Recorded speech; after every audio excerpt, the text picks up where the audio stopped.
The movie begins as we see a young woman named Madison who lives with her husband Derek.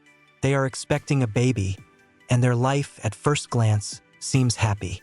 However, the viewer begins to feel the tension from the very beginning, when Derek, being aggressive and violent, comes into conflict with Madison.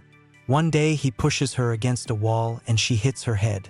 This episode makes us feel not only the physical pain of the heroine, but also the inner pain she lives in constant fear for herself and for her future child. After this incident, at night Madison is awakened by strange sounds coming from the house. She goes to check where they are coming from but finds nothing suspicious.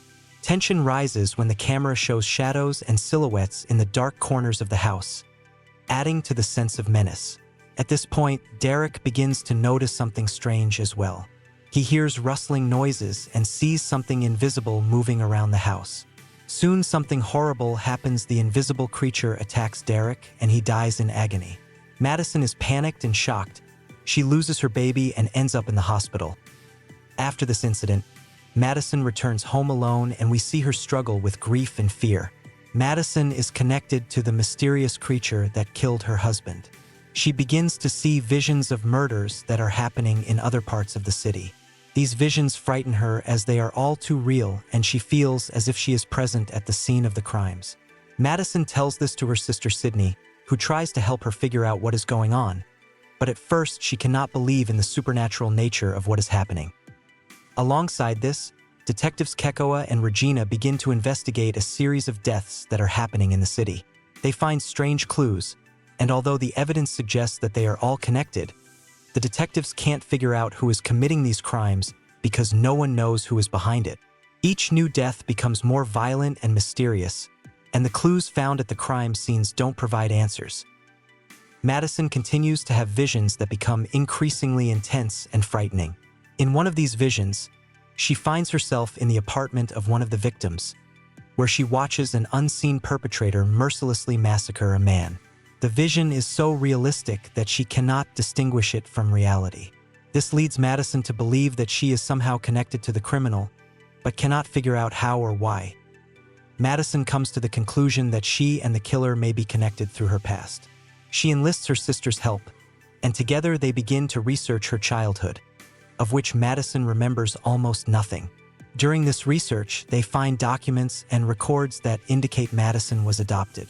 What's more, she was a psychiatric patient as a child. While researching her past, Madison and Sydney learn about a mysterious boy named Gabriel that Madison was involved with as a child. Gabriel was dangerous and violent, and he kept popping up in her life as a child. However, he wasn't just a fictional friend or part of her imagination, he existed in her body.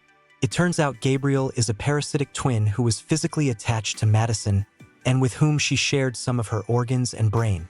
Doctors tried to surgically remove Gabriel, but they couldn't get rid of him completely.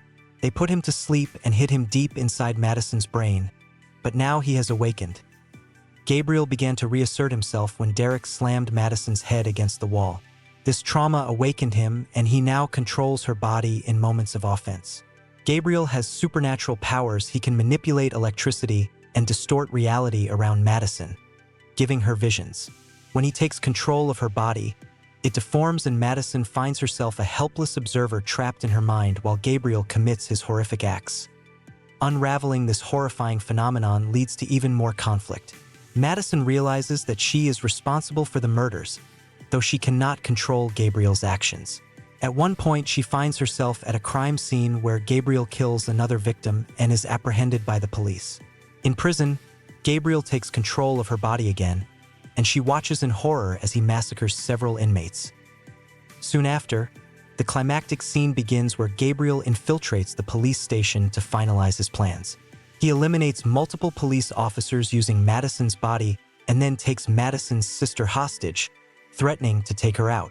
Madison finds herself in her mind, face to face with Gabriel. They engage in a psychological battle where Madison finally realizes that she can control her connection to him. She decides to imprison Gabriel back in her mind, locking him in a dungeon inside her mind. She no longer gives him power over herself, which stops him from killing her. Madison defeats Gabriel, but realizes that he is still locked inside her mind and could awaken again if something breaks her control over him.